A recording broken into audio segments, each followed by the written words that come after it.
Over to you, Mike. Yeah, I'm here, Pierce, if you want to kick things off. Hello, everybody. And I know you're expecting Jesper, but he has been detained, so he's asked me to fill in for him. My name is Pierce MacDonald from ITAM.org, the Dublin chapter, and it's my pleasure to introduce you to Mike Austin from Metrics Data 360. I shall let him give himself a full introduction shortly. This webinar is all about optimizing Office 365. There are quite a number of you on today, so hopefully we'll find this interesting and useful, and at the end of it, saving lots of money. So, Mike, over to you. Thanks, Pierce. Good afternoon, everybody. I won't do too much of a commercial, but just to kind of give you a little bit of background of why I was asked to present today. I'm the founder of a firm called Metrics Data 360. We sort of offer three kind of services around software licensing and contract negotiation and audit. So we really do kind of three main things. We help people negotiate smarter contracts with the software vendors. We grew up starting with Microsoft, but we also do other vendors as well, like Oracle and IBM and the such, as well as we do sort of audit assistance or self-assessments. So if you're being audited by a publisher, we help defend through those, as well as if you're just looking to get a handle on do we have a problem or where do we sit, we can come in and run sort of the same processes that the auditors do. And then we offer a fully managed SAM service, and sort of anything in between. So point projects on sort of any of those things right up to a fully managed service. My personal background, I spent about 10 years at Microsoft in kind of the licensing teams. For a while, I was responsible for negotiating about $500 million a year of contracts, and also worked with a lot of the product groups on how they actually rolled out individual licensing, as well as how the programs were built. So all that just to say I have a very good understanding of sort of how they think about building products, or sorry, building product licensing, rolling that into their enterprise agreements to drive their revenue forward. And so we're going to talk quite a bit about that today. There is a chat box in the console, so if you do have questions, please feel free to drop those in the chat box. I'll be watching that throughout, so please ask questions if anything comes up as I'm presenting today.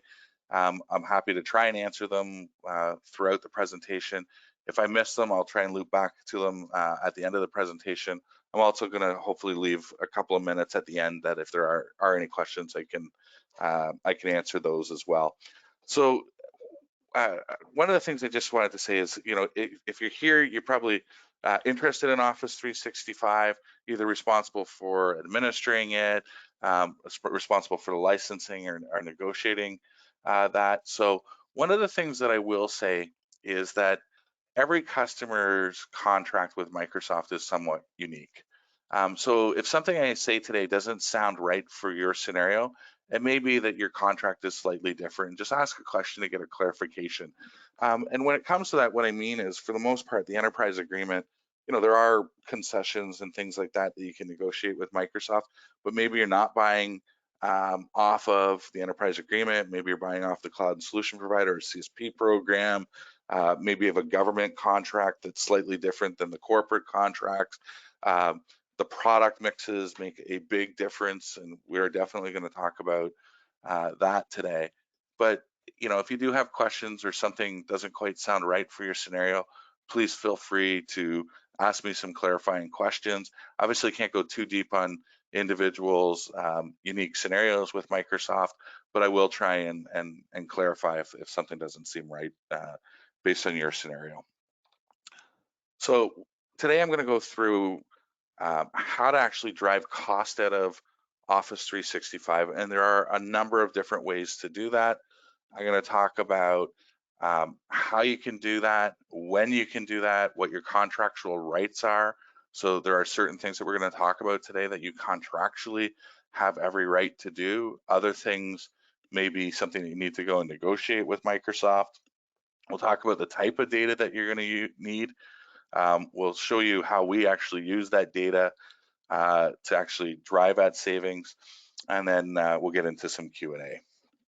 Okay, so much like being in an ITAM, you guys are probably familiar with these types of stats, but there was recently a article that came out of CIODive.com that basically said that 44% of Microsoft 365 licenses are either underutilized or oversized. So in other words, most of you on this call today are going to be spending on your Office 365 44% more than you need to be. And I actually think that they're actually being generous with this statement when you look at that oversized. In underutilized, our stats actually tell us that we see anywhere between 20 and 30% of just wasted licenses. I'm going to show you how to identify those today. And oversized is probably 44% on its own. And again, I'm going to show you how to sort of look at this. One of the reasons that they say that this was caused is because people purchase licenses in batches without understanding their use profiles. And so we see this all the time. Like I see people that have 5,000 users, they're buying 100 extra licenses at a time, or they're carrying buffers. So instead of having 5,000, they've got a 5% buffer, so 5,200 or so licenses that they're paying for because the administrators don't want to have to go through the hassle of either getting purchase orders to buy more licenses, or the lag to do that, or reservations. So they're actually buying in batches. So they're not actually buying based on needs. They're buying extra licenses to sit in their portals. We see it all the time. The other reason for this is that Microsoft, as most of you know, is excellent at selling bundles. They do a really good job at making E3s look less attractive than E5s, and they do that by giving you an E3 proposal that has no discount, and an E5 proposal that has discount, and discounting it down so that it makes it look like you should just buy E5s. And then you're ending up paying more over time because you get into the renewal, and now all of a sudden they stop doing discounts at the end of the renewal and things like that. So they're very good at making these bundles look attractive. They're also very good at making it look like it's difficult to purchase things ad hoc. So a lot of the times we'll see people where it's like, I'm buying E5, and I'm going to get into the bundles in a couple of minutes, but they're buying E5s, and when we ask them why, they say, well, we need Azure AD Plan 2. And I'm like, well, did you think E3 plus Azure AD Plan, Plan 2? And they're like, Microsoft just made it difficult and more expensive to do. And that was probably a result of an ineffective negotiation. There are a lot of people that can get away with E suites, or sorry, the E1 suite and the F suites. So again, I'm going to talk about those in a couple of minutes, but they're definitely much smaller suites. And there's a lot of industries where F suites and E1s make a lot of sense. And the number one reason that we hear from customers on why they're doing this is because they don't want the complexity of managing licenses. Well, yes, it is a little bit more complicated if you've got, multiple different license types and managing them. But, if that management's costing you a couple $100,000 a year, or 30 or 40% of your Office 365 spend, the reality is it costs you a lot less to actually manage it than to overpay for it. And so, this is sort of the challenge, is that, Microsoft's an expert at selling these things in these bundles. It's actually really confusing a lot of the times because people don't really understand what they truly need. They're not looking at building proper profiles and then managing it. They believe to be complicated and complex. And I agree, there is some complexity in managing that in the portal, but what's the cost to that?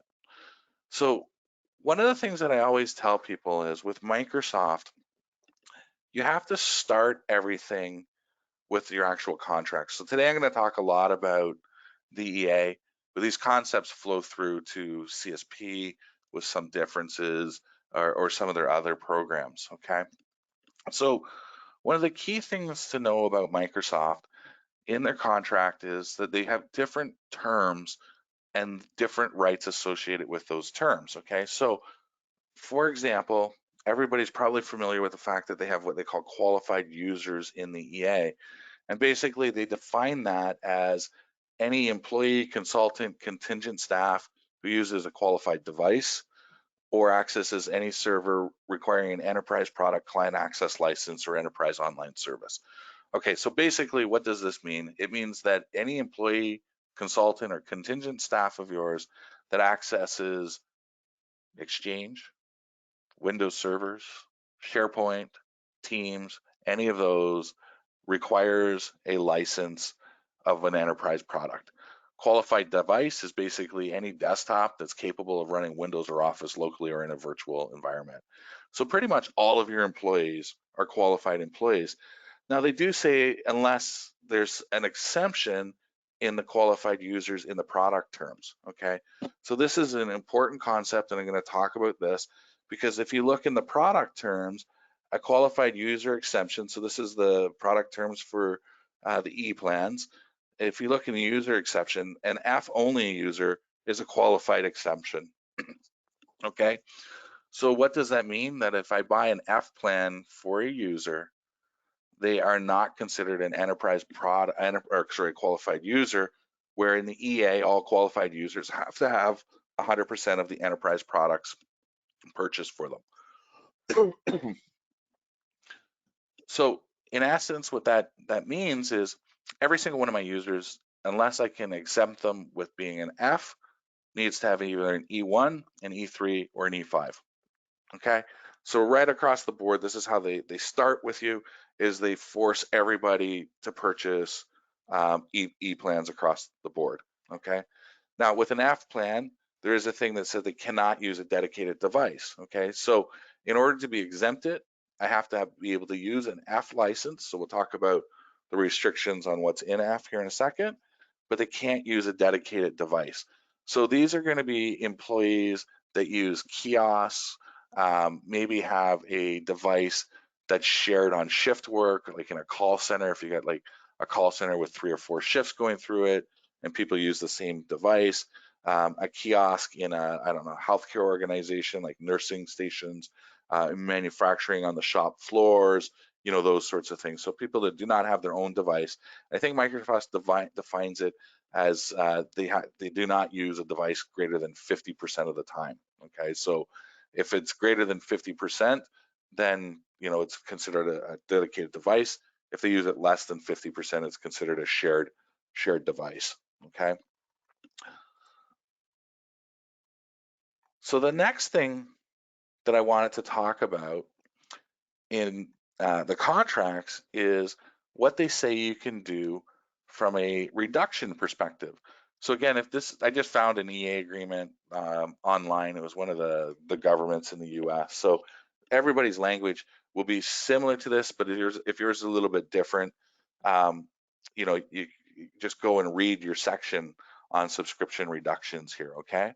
The key thing here, I'm not going to read it, you know, per word for word here, but the key concept is that for enterprise online services, which Office 365 e-plans are, you can only reduce to what you signed for. Okay, so Microsoft kind of has this floor, right? So if I signed for 5,000 e-plans, let's just keep it simple. I bought 5,000 E3s. I can grow to 6,000 in year 2, and then, or sorry, in year 1. So let's say the first year I add an extra 1,000 employees, I grow to 6,000, I do the reservations. Next year I pay for my 6,000. Let's say in that second year we have a bad year and we decrease 2,000, and so now we're down to 4,000 employees. We can only go down to 5,000. There's the floor of what I signed for initially. So I can't go down to 4,000. I signed for 5,000. So one of the things that a lot of people or organizations are doing is they're starting too high. I've seen people that start these things going, well, we're going to be at 8,000 users by the end of the year. We're only 7,000, but we had headcount, you know, plans to grow this year to 8,000. So we're going to sign at 8,000 from a budgeting perspective. Well, now they're stuck with their floor at 8,000. So if they come to times like, you know, what's just gone on with COVID and they need to reduce, they can only reduce to 8,000. Right? Whereas they've started at 7,000, they could have done that. Or, you know, they're just starting out to migrate onto Office 365 and they, you know, everybody's going to need E3 plans or an E plan at some point in time, but they could have done some Fs and started with those and, you know, but they didn't, right? They just got stuck there, okay? Now, the other key point in here is that For additional products that are available as subscription licenses, an enrolled affiliate may reduce the licenses. If its license count is reduced to 0, then they can't use that product anymore. So there is a key point right there, that additional online subscriptions can be reduced to as low as 0. Okay, so why did I spend that time going through this enterprise piece? Because these F plans are additional online subscriptions. They're not considered enterprise because they've been exempted from the enterprise plan, right? So right now I have a hospital system that I work with that has a mix of E plans and F plans, and they've unfortunately had to furlough a lot of employees over the last little while. Well, their anniversary date's coming up, and they've got a bunch of F plans that they can just reduce. Microsoft can't tell them no. They don't. All they got to do is go and say, we don't need 10,000 of those this year. We only need 1,000, and they can reduce those without penalty. Their price point does not change on that. So if you negotiated a special price on it, your price point does not change. You just don't want to go to 0, because if you go to 0, you lose it. But they can go down to 1 and maintain the special discounted pricing that they had on that product, and they've been able to reduce their costs there. Okay, so that is a key point. The other thing to note is that all the other products, anything that does not have an E, like kind of those Office 365 Es, those Microsoft 365 Es, anything else like your Power BIs, if you're buying those ad hoc, your project onlines, your Visio onlines, your Dynamics, even Azure Monetary Commit are considered additional online products. So on any, you can actually reduce those to 0, right? So a lot of the times we'll see things like where in a negotiation, Microsoft might say, hey, we want you to take 500 Power BI and a couple of Dynamics products, because we think you're going to need those, and that's the only way we're going to give you a discount. And so people take those, and it's tens of thousands, hundreds of thousands of dollars, depending on your size, that Microsoft has put in product that you're not using. Well, on your anniversary date, you have every right to zero it out. Right? So if they are using those as tactics, you can use it right against them, right? So the question I always get is, when can I do this? Okay. So the point is that you can do this, but you have to provide an update statement to Microsoft between 60 and 30 days prior to your anniversary date. Okay. So most Microsoft contracts are actually a July 1 anniversary date, a June 30th expiration. So if you've got a Microsoft year-end deal, which usually means a June 30th expiration, it's actually a July 1 anniversary date usually. You have 30 to 60 days prior to that anniversary date to do that, which means that for those June deals, you have until the end of this month to notify them of subscription reductions.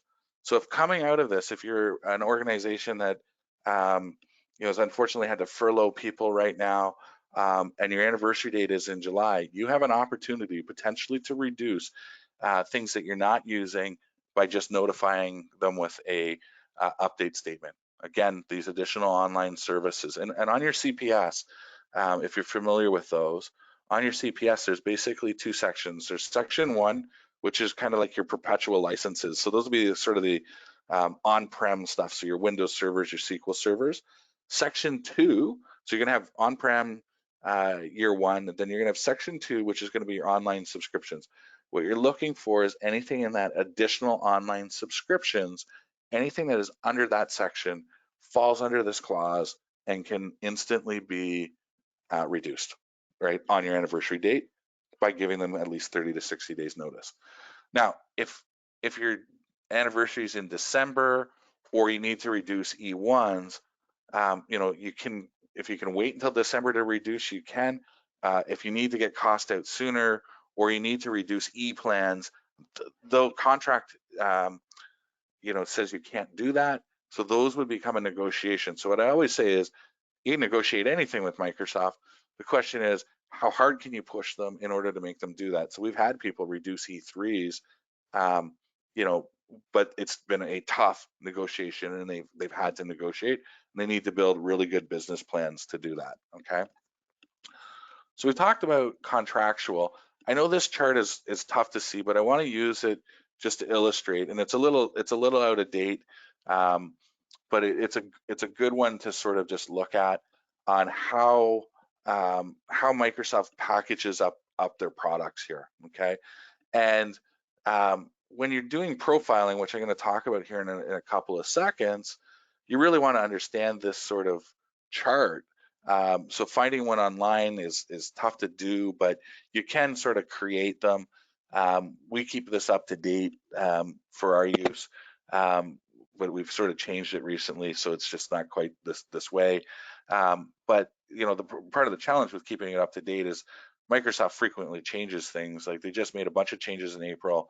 They made a bunch of changes again this month. You know, they're making numerous changes to these things, but you can find, you know, similar sort of stuff out there. Now, Mike, yes. just to interrupt you slightly, I would imagine that chart is probably of interest to some of the audience. Would you be able to send out your Yep. current one to them afterwards? Yeah, I can send this one out. The current one is still in development because we're getting it just updated with all the stuff, but I can send this one out, and it at least gives about 80% of it. Like I said, the new one, we're just changing how we're doing it. It's not quite updated with all the new RPAs and stuff like that. Well, what we can do is send this, and then they can email you for the latest, for the later one, if it's of absolutely, interest. yeah, that absolutely. Now, no problem with that, Pearson. My email and stuff will be put up at the end here, so I have no problem sending this out. What you'll see here is if you sort of look at it, most of the time when people start it, you know, 5-6 years ago, it was just sort of Office 365, Plan E1 and Plan E3, and then they brought out the E5 plan. So what we've done with this chart is we kind of said, okay, what's included in E1? So you'll see, you know, you get your Skype for Business, Plan 1, your SharePoint, Plan 1, your Exchange, your Skype for Business, Plan 2, and then what's included in E3, and then, you know, whoops, can't scroll down on that because it's not the live Excel, but down towards the bottom in this burgundy is what's included in E5 that's not in E3 and E1, right? So then they launched these EMS plans, and what did the EMS plans do? The EMS plans replaced your Windows and System Center cal, so you didn't need that what was called a Core Cal Bridge. You'll see I've got the bridge cals over here if you were still buying them. And then, you know, it also added in Azure AD and some of their security plans. And again, they had two plans there. They had an E3 and an E5, right? So then what is Microsoft 365? So, you know, it was when you first started out with Office 365, you would buy an E plan, you would buy a Core Cal Bridge, and you're probably buying your Windows desktop OS. They used to just have an E3 plan, but now they have a Windows desktop E3 and E5. The difference there being Windows Defender, so their ATP, their antivirus product, right? So what did they do when they launched Microsoft 365? They just basically took and bundled everything together, right? So a Microsoft 365 versus an O365, you see I have my OS, so I no longer have to buy a separate license there, right? I get the EMS component, so I don't buy that Core Cal Bridge anymore. I get my E3 product, and then down in here, it's again back to the EMS, and then the stuff that's in E3, okay? So just think of Microsoft 365 as their Uber bundle. Now, there's some advantages to potentially buying the Uber bundle, maybe from a pricing perspective, but there's also some disadvantages there, right? Now, all of a sudden, I'm buying Windows as user-based instead of device-based. I have to factor, you know, those things in, as well as I'm buying a bunch of product that maybe I don't require. So again, Microsoft is really good at making these bundles look good. In fact, what we're seeing in market right now is if I'm on an O365 plan and I don't have any requirements to move to Microsoft 365, Microsoft's just like, well, you're not strategic with us as a customer. You're not, you know, you're not moving up the stack, so to speak. So we're just, you know, we're just going to treat you like you don't care, and we're not going to give you any discount, right? And that's literally how they're responding to customers in order to make them move to these Microsoft you know, 365 E plans. Now I talked about the F plans. I didn't have enough room on this chart to show it, but the F plans, again, they sort of align to the E plans, but they're sort of like kiosk plans. So what ends up happening with an F plan is they have two of them now. They have a Microsoft F1 and an F3. F1 does not include email. So if you've got users that do not need email, it gives them the OS for use on kiosks. It gives them SharePoint and a couple of other things, and it gives them that EMS E3, right? The F1 plan basically gives E1, but it's limited to kiosk use. And then they also have some other things that they limit as well. Like I think it's a 50 gig mailbox limit, and the other restriction with the F plan, which makes it tough sometimes, is E plans. If you have an E plan and you're in a hybrid mode or you haven't deployed to the cloud yet, an E plan allows you to access on-premise Exchange and things like that, whereas an F plan is cloud only, right? So there are some restrictions to it that you need to understand.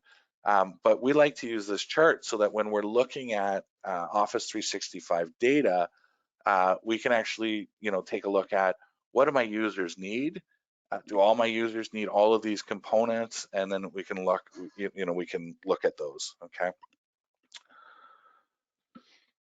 So we've talked about, the contract and what you can do. So we talked about the difference between enterprise online, services, which means all employees require, unless we can exempt them with an F plan, right? We talked about the fact that enterprise online products, from a true down perspective, I can true up, but I can true down, but only to what I initially signed for. We talked about additional online products or subscriptions that I can actually true down to 0. And we talked about the time frame for doing that, right? So next, let's talk about how do we actually analyze our data to figure out what we need, right? And are we using it, right? So basically, inside of the Office 365 portal, there are 4 reports that if you pull, and if you're an Excel wizard, you can take what I'm about to show you, that we've sort of just created a quick tool to make this easy to do. But if you're an Excel wizard, you can pull these 4 reports and kind of put them together and start to get these views that I'm about to show you, okay? So here's the 4 reports. Now, Microsoft does have an API, and we've had some people say, well, I can pull the API into Power BI, and Microsoft even had a pack at one point in time that you could pull in and get all kinds of statistics for. What we found with that, and what we find with the API, is 2 things. Those statistics maybe have important information, but not necessarily what you need from a licensing perspective. The Power BI report is more looking at consumption. So what are the size of mailboxes? How much storage is being used in SharePoint? How many users actually use things? Now that piece is good for profiling, but it's much more around those usage stats, right? Whereas the reports that we want to look at for doing this are much more related to licensing stats. How are we assigning licenses? Where are we assigning them? How are we using them? Those sorts of things, okay? So I'm going to jump over here to my tool. So basically, you download those 4 reports. Takes a couple of minutes if you've got the admin credentials, and then we load those into our portal. And a couple of minutes later, we start to look at a number of things. Okay, so this data set that I'm showing you is actually really, really clean because this is a actual client's data that we've anonymized. But we worked with them for a couple of months and actually cleaned up over $300,000 of wasted Office 365 licenses. And you can see this is not a large client. They're only about 3,000 users, but they were wasting $300,000 that we cleaned up on their anniversary date. And so one of the first things that you want to go into is Mike, yes. just as a matter of interest, what were the kind of things that they were wasting? I'm about to go into all of that. Sorry, So, jumping ahead of you. Nope, no problem. So I'm gonna go into that because again, it was on an anniversary date. It was all contractually just stuff that we were able to do. Now, just to set the stage, they were coming up to their 3rd anniversary. They had grown their E3 counts. Okay, so I can't remember the exact number, but that we were able to reduce those by a few hundred actually. So they had grown their E3 counts by a few hundred. So we did have some room to come down on that true down, but a lot of it wasn't even in the E3s. So I'm just going to start to show you the sorts of things that you want to look for, right? So one of the first things you want to look for here is users with multiple licenses. Now they still had 2 when we ran this report. When they started, there were about 40. Okay, and these the only product that they have is an Office 365 one right now, and you'll see a savings here of low 66, high 122. Okay, I think I got to refresh my report because it's been sitting static for a second, so we'll just give this a second here. But the low high is because if I go to the end here, I can actually show you. Here's the users. There's 2 users. And if you look at all of this, basically what they have in there is they have both an Office 365 E3 and an E5, right? So that user is consuming 2 licenses that's costing them money. This one here, I believe it's an E3 and an E1. Now, we also are going to look for not just e-Office licenses. With this client, they had users that had 3 different project licenses assigned to them that were all costing them money, right? So, you know, one of the first things you want to do is go and look for basically, you know, people that have more than one subscription, okay? Again, it doesn't necessarily amount to a lot. If you get 20, 30 users, it could only be, you know, a few $100 a month or a couple $1,000 a month, but that adds up pretty quickly, right? You know, a couple $1,000 a month in people that have used subscriptions, $20,000 a year, right? So it is a good area to sort of look at right there. We also look at trends. So, you know, you can see that we worked with these guys over a 5-month period. And we were looking at the trends of what they had assigned. And so what you'll see here is you'll see a decrease in E3s, then just a slight increase. We definitely decreased their E1s, right? And so, and we got rid of, they only had a couple of E5s they were just piloting stuff with, right? But, you know, you can see where this is where we've sort of done a bunch of cleanup going into here. And then they actually brought on some new employees. They actually won a project that they had to bring on a couple hundred new ones. But you can see that decreasing trend as we were working with them. So in here, what you're going to see, this is where we start to get to where you're really looking for stuff. This gets to your question, Pierce. Over here, this is the number of licenses that are available, and this is the number that's assigned, right? So you can see here, they're still carrying 100 and some odd extra licenses that they're not using, right? Because this is what they have assigned, this is what they have licensed. Now, again, this data set, I know what's going on in here. This is not the actual case. Some of what's going on is because they merged with another EA customer and some licenses were duplicated in the tenant for a little bit. If I had showed you another report out, this would actually be cleaned up because those got cleaned up. We actually put, Mike, you yep. mentioned me what a tenant there. Can you comment on that? Because that may be something of interest to some of the customers.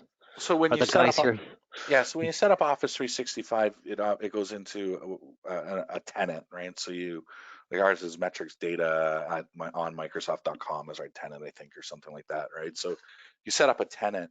And so when you acquire somebody, if they're on Office 365, they already have their own tenant. And usually you're going to get rid of that because you want them in your brand, right? So in this case, they acquired a small company. They had their own Office 365 tenant, and they were going to migrate them, or they migrated them into their Office 365 tenant. Well, what ended up happening when they did that is the process of doing that is not very smooth, is probably the best way to put it, with Microsoft, some operational things. And so what ended up happening was they had some licenses that came in from their old agreement that ended up getting canceled when they put them into their EA. And so there was a period of time there where there was duplicate licenses and things like that. So the tenants themselves can be a little tricky to manage, okay? But what we're doing is we're putting in their actual costs so that when we look at what these things are costing them, this is based on their actual cost. It's not a list price or street price or anything like that. So when we do this, one of the first things we do is we come in and we start to look at this section in here. It's 30, 60, 90 days, no activity date, okay? And so what this is this is the number of users that are assigned licenses that, use it within the last 30 days, haven't used it in greater than 60 days or 90 days, and have no activity. The no activity one is a little bit of a misnomer, if that's the right word to use. Usually what that means is they're just getting onboarded, and because there is a bit of a lagging delay there. So these are usually new employees. Now we have reports that we can go and see who those are, so we can make sure that it's not somebody that hasn't had any activity, and we do look at that. But usually what we find in there are just new employees that are being onboarded. But where we're really interested is in these 60 and 90 days and 90 days out, because if somebody hasn't used it in greater than 90 days, do they really need it?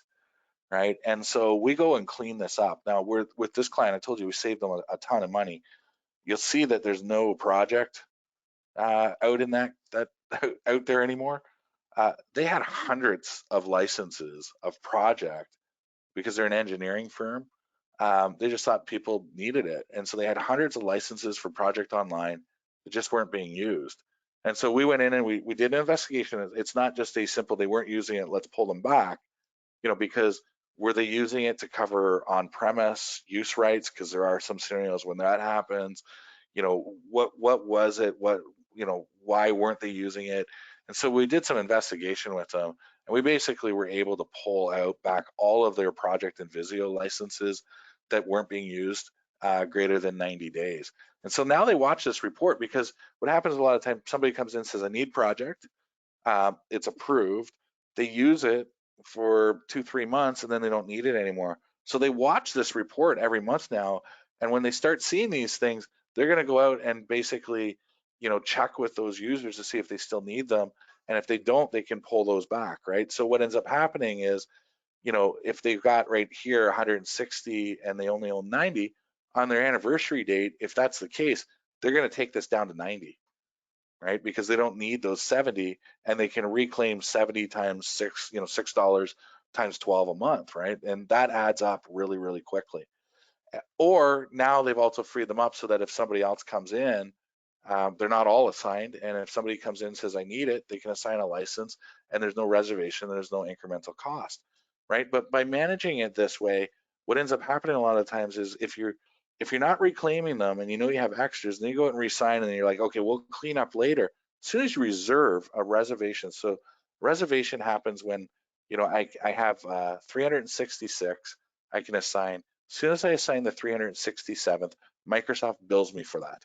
And they bill me for the number of months left in my year, right? So if it's at the 5th month of the year, they're going to bill me for 7 months of that license, right? So if you're not doing this proactively on a regular basis, we see people that are like, they're like, oh, we didn't grow it all this year. And then, at the end of the year, they're like, oh, we just got nailed with $300,000 of reservations. And I'm like, yeah, because you didn't manage that process, and you were just reserving things, and then after the fact removing licenses, but you've increased your cap, right? I added more licenses, I got to pay for them versus Mike, managing them. Yep. can you explain the concept of reservations a little more? Yeah, sure. So if you think about it, like when I sign up for a number of licenses. So let's use a simple example. I go out and I'm a company, I have 1,000 employees. I'm just simply need E3 for everybody. So I buy 1,000 E3 licenses. And so if you think about it, what ends up happening is people come and go all the time. So let's just say I have 10 people leave every month and I replace them with 10. We stay flat as a 1,000-person organization. But what ends up happening is I assign those 1,000 licenses to those users. 10 people leave and I bring on 10 new ones. So I just go in and I add the 10 new people in.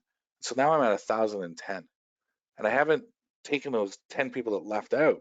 Well, now all of a sudden I've reserved licenses because I went above the 1,000 that I own. So I've got 10 more. And so if you think about what ends up happening in the reservation process over time, it becomes very easy to sort of bloat your license counts. And that's some of what you see in here is just an inefficient reservation process. Now we've cleaned that up with them, and I've explained some of it. It's also the other tenant.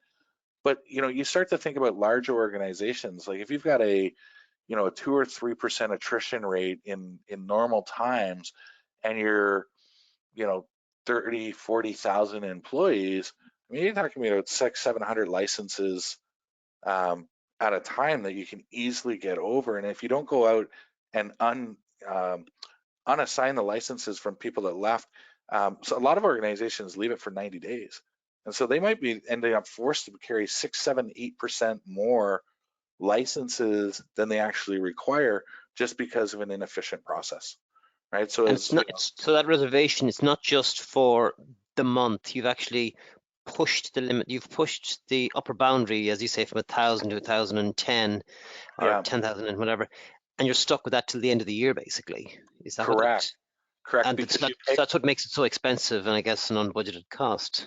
Right, because you're paying for those reservations until your anniversary date. So if you think about it, if my contract, let's just say, is January 1 to December 31st, if I put one on in January, I'm paying 12 months of it, right? It's reserved. I don't pay it until December, but Microsoft has put that in the reservation that you put in 100 licenses.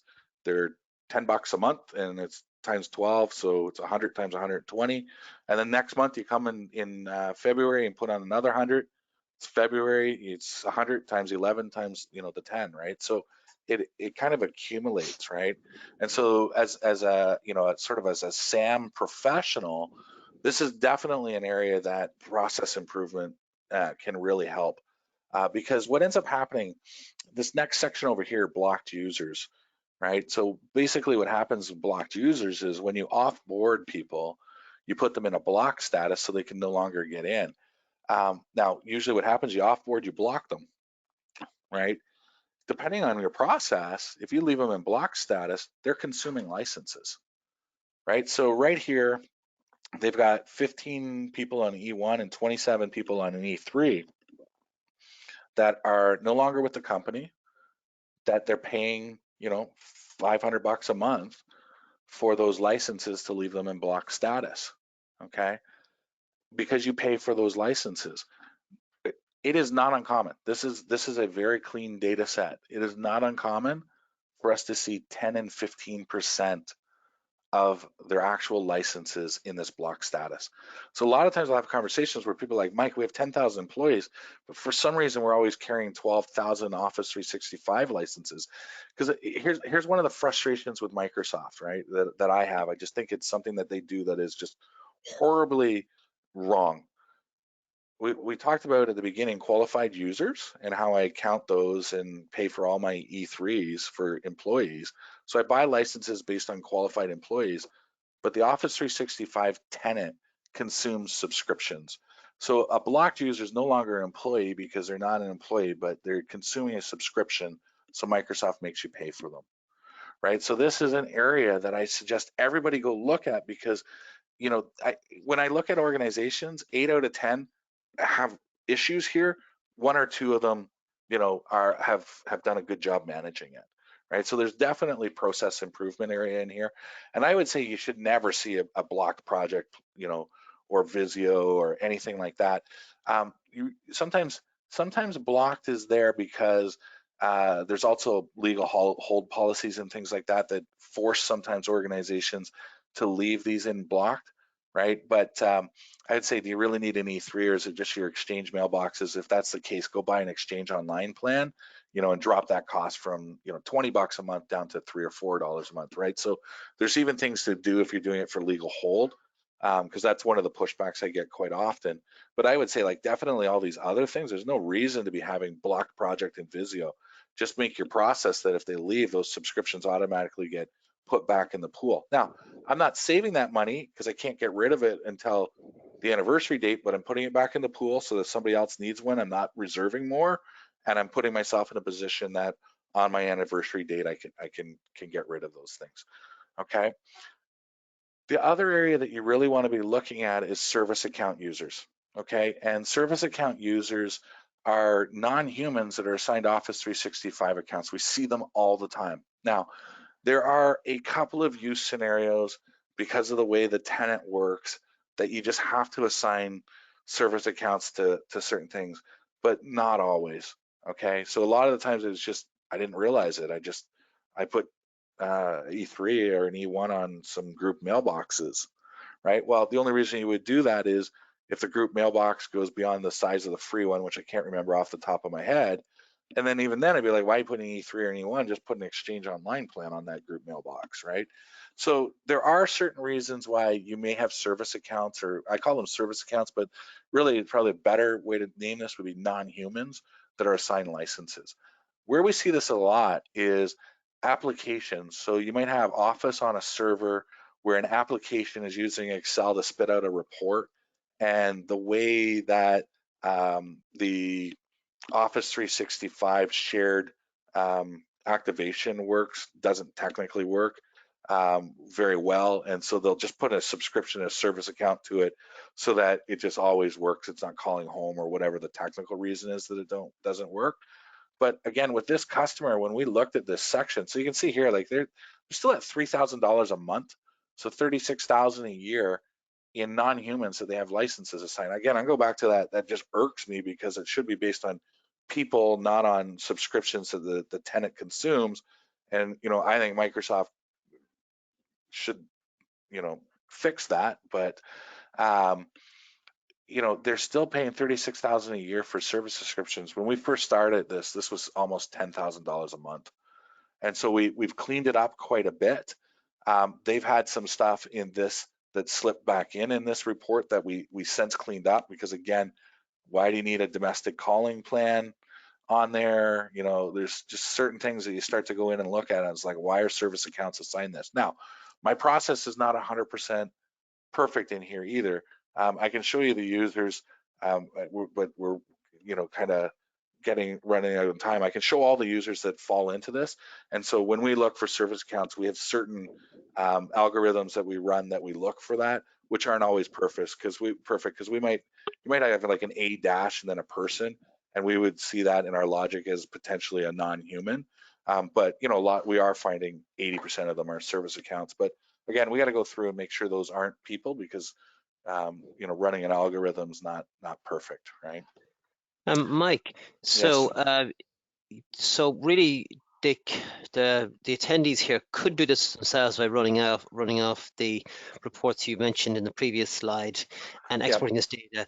It's just that because you do it so often, you have developed a whole application and library that automates the process. But the team, the people here could actually go through and try and at least find some of the savings you've just mentioned here. That's correct. Those 4 reports that I hopefully get back to, I believe the PowerPoint's back up. Yeah, these 4 reports, that's all we're using. So the information that you see in there, 80% of it is these 4 reports. Okay. And so they literally just need to, if they have admin access to the Office 365 portal, they have the possibility of doing this themselves. Yeah. Of course. Now, it's like I said, you got to stitch a lot of data and compare users and things like that, because other things that I haven't shown yet, that the next step of that is looking at user profiles, right? And so we can go in and we can let you onto that one. Yeah, we can go in and visualize who's using what, right? So, and we see this all the time, by the way.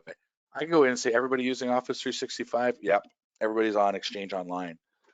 This client said everybody's on Exchange Online. Their number one use scenario is no Office 365 usage at all, right? And so they have 21% of their users that don't use it. And when we actually went in and looked at it, it's field staff, right? It's they have technicians that go out and they're an oil and gas company, and they have technicians that go out and look at pipes or whatever they do, that don't use it. They don't even use email. They get dispatched through an application to go out. And so there's a great use scenario that, in their renewal, we're going to move those all to F plans, right? Just because they're getting E plans today, right? But we can look and see very quickly. So by the way, Microsoft changed, just as a FYI, Microsoft changed the name of Office 365 Office Pro Plus this month to Microsoft 365 Apps. So Office 365 now shows up in any report as Microsoft 365 Apps. So if you see that, it's your Office, okay, that's in your E3 or E5 licenses. But we can go through and look and go, okay, this use scenario here, they're using 3 and Office. That makes sense to be on an E3, but these guys here that are just on Exchange only, who are those, right? And so again, we're able to get all the details to go into this. And so when we're doing an engagement with an organization looking at their EA renewal, we're going through these and going, okay, do we need to create profiles for them? Like you got an E3 and an E1 in there. What is this use scenario? This one here actually turned out to be contractors that they give emails to, was the majority of them. So again, we're going to try and figure out, okay, is there a way to get contractors, because go back to that qualified definition, says contractors, is there a way to get contractors out of that enterprise definition so that we could do something cheaper there, right? So again, just gives you more data to look at. So we, when you get down into these ones that are 0.1 and stuff like that, you're going to try and lump these all in, and we've got a better way that we're going to be presenting this in a future release of our report. But again, it's just a good way to visualize how we do that. You take that Excel file that I had up there in that one PowerPoint earlier, and you start mapping that against this. This is how you get very effective at negotiating savings and driving cost out of your Office 365, okay? So like I said, what you're going to be looking for in this is multiple subscriptions. You want to look for the usage of the product, so that 90-day project type thing, service accounts, looking for blocked users consuming licenses, and then you want to be looking at user profiles, okay? So there's one other piece that we add to this that adds a lot of power, and that is a comparison to Active Directory. So we take Active Directory. Again, we've got some algorithms that we run against it to determine what we believe are qualified employees, okay? So, looking at, last login date of, less than 30 days. Some organizations maybe 60 to 90, but we usually use 30. There's a bunch of criteria that we use to exclude things in AD, right? But what we're wanting to look for are these outliers, right? So in this customer case, they had, it was a big client. They have over 100,000 users. Again, this all scales, right? It's relative. If I save 20% for 100,000 users or 20% for 500 users, the impact to your budget is the same. You save 20%, right? And so this works for all sizes of organizations. But in this case, they had 3,700 people that were non-qualified. So when we looked in AD, they had 3,700 people in there in their Office 365 tenant that were consuming licenses that we do not believe to be qualified based on their criteria in AD. And so we went to look at that, and it was off-boarded people that they still had in the system, right? And so again, it easily cleaned up like 3,000 licenses. And then on the opposite side, we had qualified users that weren't assigned a license, right? So we couldn't reclaim all 3,000 because these ones actually needed a license. They just weren't in the O365 tenant because they were actually in a region that was still on premise, right? But they still needed to be licensed according to the EA, right? So again, adding AD to this actually gives you another layer to go and look for to optimize out those licenses, okay? So Mike, I'm just aware that we're coming up to the top of the hour, so you may have to. I'm on my last slide here. Excellent. So Okay. So how do you use all this, right? Why did I start with the contract stuff, right? Because in the contract, it tells you what you buy, how you buy, and how and when you can reduce, right? So, again, go back to those additional online services, reduce those down to 0 if you're not using them. Timing is really 30 to 60 days prior to your anniversary date. So if you are, kind of a June 30th, July 1 deal, you still got a couple of weeks that you can potentially get some cost out without any negotiation. If you need it earlier, you're going to have to go and negotiate, right? You want to learn how to move between those user types, your E plans, your 5s, 3s, your 1s, and your F plans. And then you want to learn how to look in the portal for the waste, right? The blocked accounts, the service accounts, trying to figure out strategies for those, getting those cleaned up, right? So that when on your anniversary date, you know exactly what you can reduce, and also so that you're not getting into that reservation trap of buying licenses under reservation because you hadn't freed up other ones that you could have, right? But the key thing here is once you've done this, I've got user profiles, I know exactly what we need and what we're using.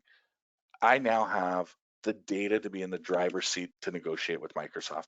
Because a lot of the times people just go in and go, we only have 5,000 users, but we're buying 5,500 licenses.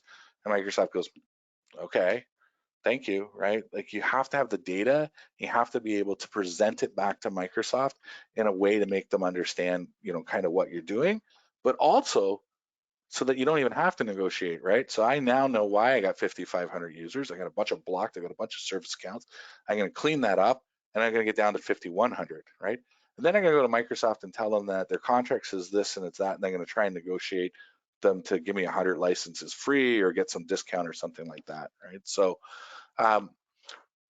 anyways, that's what I sort of had to present today. We do have a promo for everybody that's on here. If you wanted to take a look at your Office 365 details, if you go to this site, and Pierce, I believe we're sending out this deck afterwards, right? So, but if you go to metricsdata360.com, Yep. get 40% off our Office 365 reporting tool price and guide. I know it's a long URL, but we, one time it's fairly cheap.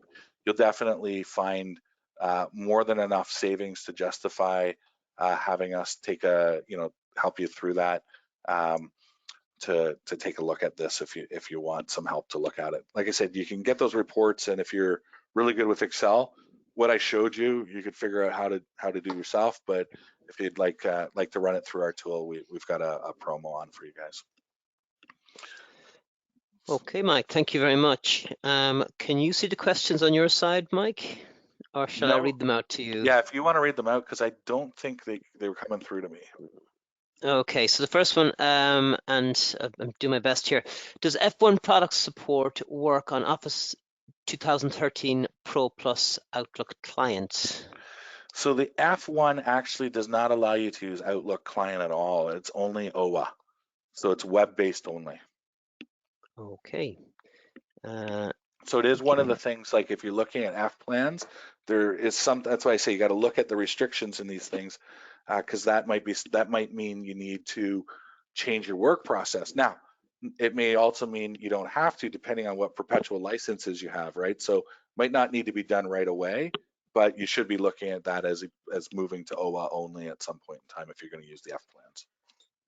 Okay. There's a question, will this webinar be available on a recording later? Yes, it will. We'll be sending out a link. Next one then is, what's the difference between Microsoft Office 365 and Microsoft 365? Okay, so if you go back to that chart, you think about Office 365 as sort of Exchange Online, SharePoint Online, Skype Online, Yammer, so it's kind of the services. Microsoft 365 is a bigger bundle that includes the Windows OS, your Office 365 license, and an EMS license. Okay, so it's basically taking everything and cramming it into one part number is probably the best way to look at it. Like it's an Uber part number from Microsoft. Okay. Next question, just around, can you negotiate mid-term with Microsoft? So the answer is yes. Okay, so you can negotiate anytime with Microsoft. It's not easy, right? Like they're not contractually obligated at all to make any changes other than whatever is allowed contractually. But you can always negotiate with them. The question is just how hard is it going to be? How hard are you willing to push? And what's the reason that they would want to do that? So like I said, I've had contracts where we've negotiated E3 reductions midstream, right? You definitely can do it, but there's no guarantee that they'll agree to it, and it is tough, right? But you can be successful. Just be prepared for a tough negotiation. Okay, I'm not quite sure this particular question. What are the restrictions, or any restrictions between the use of E1, E3, and E5? Oh yeah, that one's probably a little bit too tough to answer on this because there's lots of differences between them, right? So like E1s do not include the full Office app. You can use Office, but the online app, the web apps only. There's differences in mailbox sizes, there's differences across teams and stuff like that. If whoever sent that question wants to just send me an email at mike@metricsdata360.com, I can send you a link that outlines the difference between E1, E3, and E5. And that's probably just a general catch-all. Yeah. If I miss your question here, or you have something later, you can see Mike's email address on screen there, and I'm sure he's more than happy to reply to your questions. Another one here, do you have options to use Office 365 Pro Plus and Office 365 E1? Not quite sure Yes. that one now. Yeah. Okay. Yes. So the answer is yes, right? Where we see, so you can just buy Office 365 Office Pro Plus, okay? So you, or what they now call Microsoft 365 apps, but you can buy that and use that with an E1 license, okay? A good example of where you would do that is in those shared workstations, right? Manufacturing shop floors, retail environments, hospitals, anywhere where people share PCs, because going to a full E3, you're paying for office user base. So if I got 10 people that use one PC, in the old world, I bought one device-based office. In the new world, I'd be buying 10. So they do now have an Office 365 office that is kiosk. It's a kiosk license, or you could still buy the old sort of perpetual license, if you want to call it that. But yes, that scenario does work, and there's definitely profiling scenarios where it makes a lot of sense to do that. Okay, well, I think we've reached the top of the hour. I know there's a few other questions coming through here. I'm sorry I haven't been able to get to them all, but keep sending them through, and happy to email them on to Mike, or you can email them directly yourselves. Thank you very much for a really informative webinar here, and I'm hoping that attendees here take away some tips, tricks to reduce their bills. And till next time, Mike, thank you very much. No problem. Thank you, everybody. Have a wonderful afternoon.